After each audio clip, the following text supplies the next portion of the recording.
Hello friends, I am Harsimran Kaur. Welcome you all. आ चुकी हूँ मैं अपने नेक्स्ट वीडियो के साथ अपने पहले ही वाले टॉपिक को कंटिन्यू करते हुए। Now is time to achieve with the positive motivation, stay safe and stay healthy. चलिए स्टार्ट करते हैं अपने नेक्स्ट टॉपिक के साथ। तो हमारा जो क्वेश्चन है वो है क्वेश्चन नंबर 11। हम मोस्टली बहुत से प्रैक्टिकल क्वेश्चन सीख चुके हैं, उसी को ही आगे फर्दर कंटिन्यू कर रहे हैं। इसमें बता रखा है कि पार्टनर हैं ABC जिनकी कैपिटल है 2 lakh 2,80,000 on the 1 April 2015। Means ये इनकी ओपनिंग कैपिटल है जो करंट बैलेंसेस है। अब आपको यहीं से पता चल जाना चाहिए कि आपको करंट बैलेंस गिवन है। करंट बैलेंस का मीन्स क्या होता है, आपको पहले भी बताया था कि आपके पास दो टाइप की कैपिटल होती है, एक होती है फिक्स्ड और एक होती है फ्लक्चुएटिंग। तो जब आपकी कैपिटल फिक्स्ड होती है तो आपको करंट अकाउंट के बैलेंसेस मिलते हैं। इस बात का ध्यान रखना होता है, ये आपको पहले भी बताया गया था। तो उसी के अकॉर्डिंग आपने यहाँ पर रूल एप्लीकेबल करना है कि आपको फिक्स कैपिटल गिवन है तो फर्दर आपने जो वर्ड यूज़ करना है वो करंट वर्ड यूज़ करना है। और जो अगर आपको अकाउंट्स बनाने के लिए बोले जाएं तो आपने कैपिटल के लिए फिक्स कैपिटल जो अकाउंट होता है वो अलग बनाना है और करंट अकाउंट अलग बनाना है। तो इसी के साथ देखिए करंट अकाउंट के बैलेंसेस बता रखे हैं, दो पार्टनर्स के कुछ नहीं बता रखा। तो जब कुछ नहीं बता रखा होता तो क्रेडिट बैलेंस होता है, अगर कुछ भी मेंशन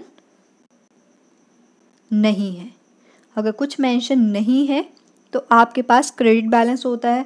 अगर डेबिट बैलेंस है किसी का तो वो ऑलरेडी क्या होगा, मेंशन होगा ही होगा। तो इस बात का आपने ध्यान रखना है। तो आगे देखिए हमारे पास पार्टनर की जो कैपिटल के ऊपर इंटरेस्ट देना है वो बता रखा है। सैलरी जो देनी है आपने बी को देनी है जो कि एक वर्किंग पार्टनर है 6,000 पर क्वार्टर। तो इस बात का ध्यान रखना है कि क्वार्टर हैं तो आपके पास जो क्वार्टर होते हैं वो कितने क्वार्टर होते हैं, 4 क्वार्टर ऑफ 3 मंथ्स। 3 मंथ्स का जो होता है हमारे पास एक क्वार्टर होता है।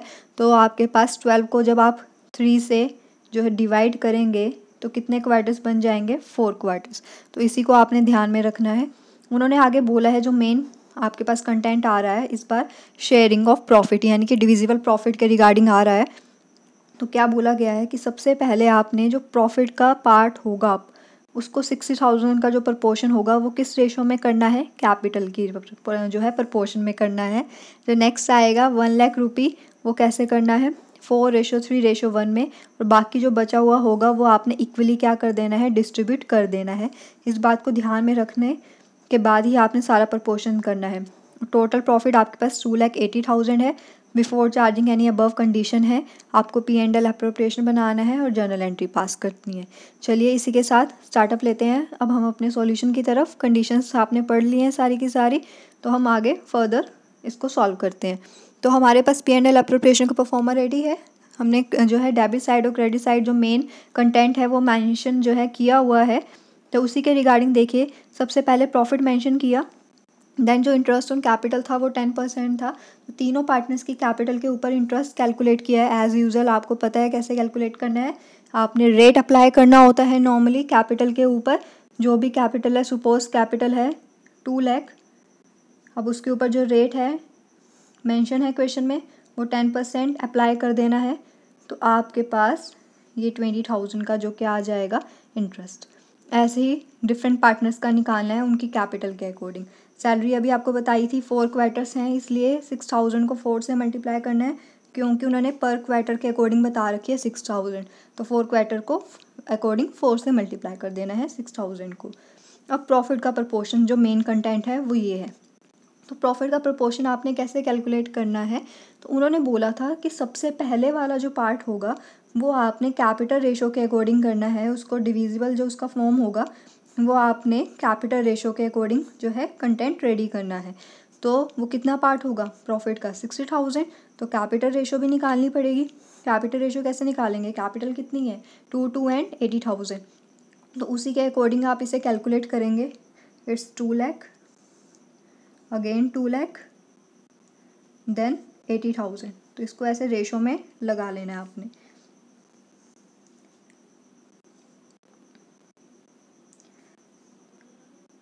सो अब आप इसको क्या करेंगे,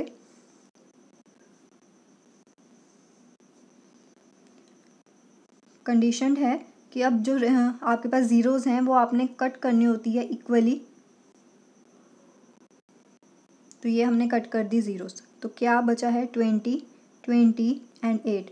अब इनको उस टेबल पे कट करना है जहाँ से इक्वली डिविजिबल हों सब के सब। तो आप 4 के टेबल पे कट कर सकते हो। 4 5 20, 4 5 20, 4 2 8, इट्स अ 5 5 2। तो आपका जो रेशो आ चुका है वो आ चुका है 5 5 2। ये हमारे पास आ चुकी है कैपिटल रेशो। तो इस कैपिटल रेशो के अकॉर्डिंग आपने फर्स्ट प्रपोर्शन को है जो है डिवाइड करना है। तो आपके पास जो फर्स्ट प्रपोर्शन वो कैसे निकलेगा, इट्स 2,80,000। इसमें से इस साइड को मेंशन जो किया गया है लेस कर देंगे। लेस करने के बाद आपने क्या करना है, जो अमाउंट आया है इट्स 2,08,000। 2,08,000 का सबसे पहले वाला पार्ट यानी कि 60,000, तो उसको आपने डिवाइड करना है। तो 2,08,000 का सबसे पहले आपने कौन सा पार्ट लेना है, 60,000। उसको कौन सी रेशो आई थी हमारे पास, 5 5 2। तो उस प्रपोर्शन में इसको डिविजिबल फॉर्म में आपने डिवाइड करना है पार्टनर्स के अकॉर्डिंग। तो आपके पास 5 5 10 और 2 12, इन तीनों को ऐड किया तो कितना बनता है 12। तो आपके पास डिनोमिनेटर हो जाएगा 12। तो पहले पार्टनर का शेयर आएगा 5/12 इंटू 60,000। नेक्स्ट पार्टनर का भी 5/12 इंटू 60,000 एंड नेक्स्ट पार्टनर का आएगा 2/12 इंटू 60,000। तो उस अकॉर्डिंग आपने इनका पहले वाला जो शेयर है वो आपने इनको डिस्ट्रीब्यूट करके दे दिया होगा। तो नेक्स्ट अब हमारे पास उन्होंने बोला था जो नेक्स्ट बचेगा 1 लाख, उसको कैसे करना है आपने, इन दी रेशो 4:3:1।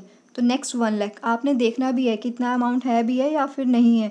तो 2,08,000 में से जब आप 60,000 सॉल्व कर देंगे तो उसके बाद आपके पास जो अमाउंट बचेगा वो 1 लाख होगा ही होगा। तो मीन्स 1 लाख आपके पास रहेगा, उसके एक्स्ट्रा भी बच सकता है। तो 1 लाख आपके पास बचा, तो उसको आपने डिवाइड करना है 4:3:1 के अमंग।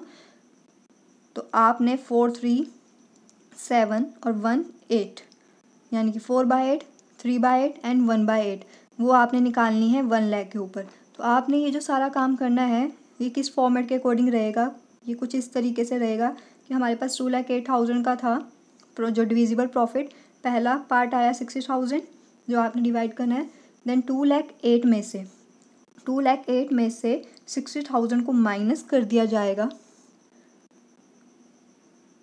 तो उसके अलावा भी हमारे पास 1 लाख है।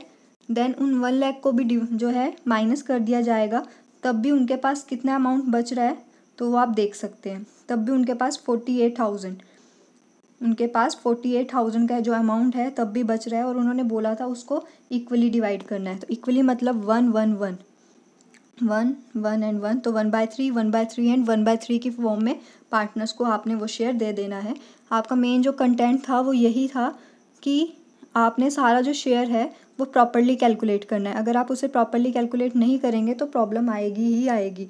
तो आपने सारा जो काम है according to condition work by work करते जाना है, स्टेप बाय स्टेप करते जाना है। एट लास्ट उन्होंने जर्नल एंट्री भी बोली थी। तो देन आपने P&L appropriation account debit to partners जो भी थे उनके साथ करंट वर्ड लगाना है, ध्यान रखिएगा। तो आपने जो प्रॉफिट बांटा था वो डेबिट साइड में ही डिस्ट्रीब्यूट हुआ है। दैट्स वाई P&L अप्रोप्रिएशन को क्या किया, डेबिट किया।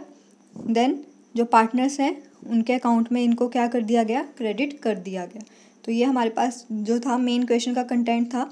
यहाँ पर आपको वर्किंग नोट गिवन है, आप इसको ध्यान से देख सकते हैं और आपको ईजिली समझ आ जाएगा। अब हमारे पास जो है नेक्स्ट टॉपिक है वो आता है इंटरेस्ट ऑन ड्राइंग। ये बहुत ही इंपॉर्टेंट टॉपिक है क्योंकि जब एक बड़ा क्वेश्चन बन के आता है उसमें नंबर ऑफ़ एडजस्टमेंट्स आती हैं। आपने मोस्टली इंटरेस्ट ऑन कैपिटल के सीख लिए हैं कंडीशंस बेस्ड। अब आपके पास आती हैं interest on drawing. Interest on drawing में नंबर ऑफ़ मेथड है। उसका जो फर्स्ट मेथड है जो मेन सिंपल मेथड और नेक्स्ट है प्रोडक्ट मेथड, वो मैं आज आपको बताने वाली हूँ। चलिए देखते हैं। तो सबसे पहले डिस्कस करेंगे सिंपल मेथड। तो इसमें क्या होता है, आपको नंबर ऑफ़ ड्राइंग्स दे रखी होती हैं, उनके अमाउंट आपको मेंशन किए होते हैं क्वेश्चन में और एज पर्टिकुलर डेट की बता रखी होती हैं। तो उस अकॉर्डिंग आपने उस कैलकुलेशन को देखना होता है। तो देखिए सबसे पहले आपको देखिए बता रखी है अप्रैल 30 की, तो आपको पता है। और जो आपको अमाउंट बता रखा है 8,000 और हमारा जो मंथ है वो ख़त्म होता है 31 मार्च को। देन आपको इस बात का ध्यान रखना है कि अप्रैल 30 तो दी एंड हो चुका है, उसके बाद के मंथ्स आपने काउंट करने हैं, वो भी मार्च तक। तो आप अप्रैल से लेके मार्च तक काउंट डाउन करिए। अप्रैल ख़त्म हो चुका है तो मई, जून, जुलाई, अगस्त, सितंबर, अक्टूबर, नवंबर, दिसंबर, जन, फेब एंड मार्च। तो आपके पास कितने मंथ्स बनते हैं? 11 मंथ्स। तो सबसे पहले आपने क्वेश्चन के पैटर्न को, अगर आपको बोला गया है कि सिंपल मेथड से सॉल्व करना है, अगर कुछ नहीं बता रखा हुआ तो आपको कैसे पता चलेगा कि इसमें सिंपल मेथड लगना है? आपको ऐसे नंबर ऑफ़ डेटा गिवन होंगे क्वेश्चन में, अमाउंट सबके डिफरेंट मेंशन होंगे, आपको पर्टिकुलर डेट के अकॉर्डिंग बता रखा होगा कि ड्राइंग इनकी इस तरीके से है, तो आपको इस मेथड का यूज़ करना होगा और आप इसको ईजिली सॉल्व कर भी पाएंगे। तो आपने देखना है कि अप्रैल 30 का डाटा था, मार्च 31 तक काउंट डाउन करना है, तो कितने मंथ्स बनते हैं? 11 मंथ्स। तो आपके पास यहाँ पर सपोज़ हमने लेट किया हुआ है, जो इंटरेस्ट का जो रेट है वो हमारे पास है 9%। तो सिंपली आपने क्या करना है, 8000 उसके ऊपर 11 मंथ्स। तो 11 मंथ्स कैसे निकालेंगे? 11/12 करके, और साथ में जो रेट है वो क्या लगाएंगे, जो भी क्वेश्चन में गिवन होगा। मैंने लेट किया हुआ है 9%, तो आप इसी के अकॉर्डिंग इसको कैलकुलेट करेंगे। तो पर्टिकुलर जो मंथ है उसके अकॉर्डिंग, जो उस डेटा के अकॉर्डिंग सारी जो ड्राइंग का इंटरेस्ट है वो आपके पास आ जाएगा। तो देखिए यहाँ पर कितना आ जाता है, 660। नेक्स्ट आता है जून 30। तो जून 30 है, दी एंड है, उसको आपने कहाँ तक लेकर जाना है? मार्च 31 तक। देन आप जुलाई से काउंट डाउन करेंगे, जुलाई, अगस्त, सितंबर, अक्टूबर, नवंबर, दिसंबर, जन, फेब, मार्च। तो कितने मंथ्स बनते हैं? 9 मंथ्स। तो इसी के अकॉर्डिंग आप 6000 के ऊपर क्या करेंगे, 9/12, और जो साथ में रेट अप्लाई कर देंगे 9%। जो भी क्वेश्चन में गिवन होगा उस पर्टिकुलर कंडीशन के अकॉर्डिंग आप इसको सॉर्ट करेंगे। ठीक इसी तरीके से आपने सारे डेटा को परफॉर्म करना है और अपने सारे जो इंटरेस्ट हैं उनको कैलकुलेट कर देना है, इंटरेस्ट ऑन ड्राइंग को एज लाइक जैसे मैंने पहले वाला बताया है। देन आपके पास जितने भी इंटरेस्ट आएंगे आप उनका टोटल कर देंगे, तो आपके पास टोटल इंटरेस्ट ऑन ड्राइंग आ जाएगा।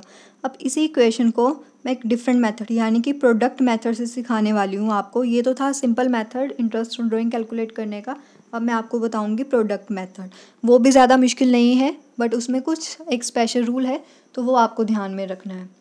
प्रोडक्ट मेथड में भी मैंने सेम डेटा लिया है, जो रेट है इंटरेस्ट का वो भी सेम लिया है 9%, जो टाइम गैप है वो भी सेम लिए हैं। तो आपने सेम वैसे ही पीरियड कैलकुलेट करने हैं जैसे पहले किए थे, कि आपके पास जो भी डेटा है अप्रैल 30 का है, मार्च तक लेकर जाना है, कितने मंथ्स का बनेगा वो आपने सारा पहले की तरह ही करना है। बट इसमें करना क्या है, अभी मैंने बोला इट्स अ प्रोडक्ट मेथड, तो आपको प्रोडक्ट करनी है। प्रोडक्ट का मीनिंग होता है मल्टीप्लाई, तो मल्टीप्लाई के रूल को फॉलो करना है आपने। लाइक 8000 को 11 से मल्टीप्लाई, इट्स 88,000।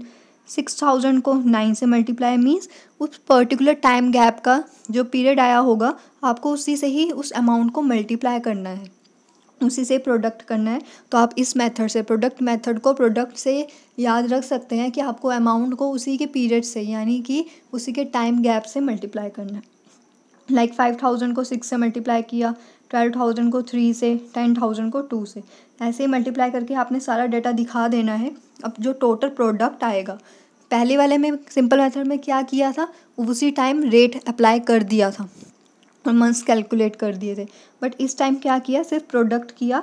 अब जो टोटल अमाउंट आएगा उस पर डायरेक्ट ही क्या किया जाएगा, रेट अप्लाई किया जाएगा इंटरेस्ट ऑन ड्राइंग का, जो कि मैंने अभी आपको बताया। टोटल प्रोडक्ट के ऊपर मैंने जो लेट किया है वो कितना लेट किया है, 9%, सेम एज़ यूज़ुअल जो मैंने प्रीवियस जो है सिंपल मेथड में किया था। बट मैंने अभी आपको बोला था एक डिफरेंट रूल है जो इसमें फॉलो किया जाएगा प्रोडक्ट मेथड में। अब इसमें हमने ड्राइंग इकट्ठी करके ले ली है, तो हमें नहीं पता कि ये पर्टिकुलर किस मंथ की है, किस टाइम गैप की है। जैसे पहले तो पता था 6 मंथ्स के अकॉर्डिंग है, 9 मंथ्स के अकॉर्डिंग है, तो अलग अलग निकाले थे सिंपल मेथड में।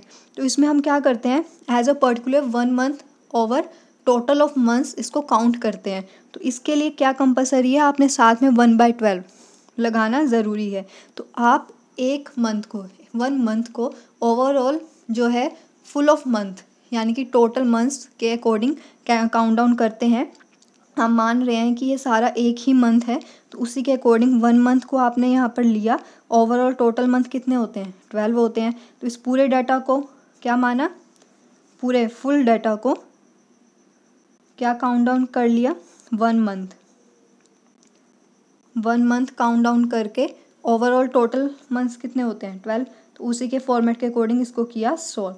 तो इसको सॉल्व करने के बाद आपने सारी की सारी जो भी कैलकुलेशन है वो परफॉर्म कर देनी है किसके ऊपर, टोटल अमाउंट के ऊपर, और साथ में क्या अप्लाई कर देना है, रेट अपॉन 100। इस कैलकुलेशन को करने के बाद आपके पास आपका आंसर ईजिली आ जाएगा। तो देखिए टोटल अमाउंट के ऊपर आपने दिखा दिया है रेट एंड 1/12। तो अब बस इस बात का ध्यान रखना है आपने कि आपका मेथड सही होना चाहिए, कहीं भी मिस्टेक नहीं होना चाहिए। ऐसा नहीं है आप दो मेथड को एक साथ ही चला रहे हो तो वो मिक्सिंग हो जाएगी। इस मेथड का फ़ायदा क्या होता है कि आप क्रॉस चेक करके देखिए, आपका सिंपल मेथड से भी और प्रोडक्ट मेथड से भी आंसर सेम ही आया। ये देखिए यहाँ पर भी आंसर आया है 1710 आ चुका है, और यहाँ पर भी देखिए कितना आया है, इट्स 1710। तो आपका क्रॉस चेक हो चुका है कि चाहे सिंपल मेथड लगाए हैं चाहे प्रोडक्ट मेथड। तो अगर आपको वहाँ पर ऐसा ही डाटा मिलता है तो आपकी मर्ज़ी है, आप सिंपल मेथड भी लगा सकते हैं और प्रोडक्ट मेथड भी, अगर आपको कुछ भी क्लियर कट मेंशन नहीं है। अगर आपको जो बता रखा है फिर तो वही लगाना है, अदरवाइज़ आपकी चॉइस है, आप इन दोनों में से कोई भी मेथड अप्लाई कर सकते हैं जब आपको ऐसा डाटा गिवन होगा क्वेश्चन में। तो स्टूडेंट्स आपकी जो भी कोई क्वेरी है तो आप मुझसे पूछ सकते हैं। मेरा फेसबुक पर पेज है कॉमर्स गुरु, उसका पेज लिंक है hk.creator CREATORR। तो आप मुझे FB पर भी फॉलो अप कर सकते हैं और ईज़िली अपनी क्वेरीज ले सकते हैं। चाहे तो आप कमेंट सेक्शन में भी मुझसे पूछ सकते हैं। तो बहुत जल्द मैं आऊँगी नेक्स्ट टॉपिक के साथ, जिसमें हम most over interest on drawing के टॉपिक को कवर कर लेंगे फुल फ्लेज, या फिर जितना भी होगा उसमें मैं आपको कुछ न्यू मेथड्स सिखाऊंगी इंटरेस्ट ऑन ड्राइंग कैलकुलेट करने के। So guys stay safe, stay healthy, घर पर रहिए और सुरक्षित रहिए। Thank you so much guys.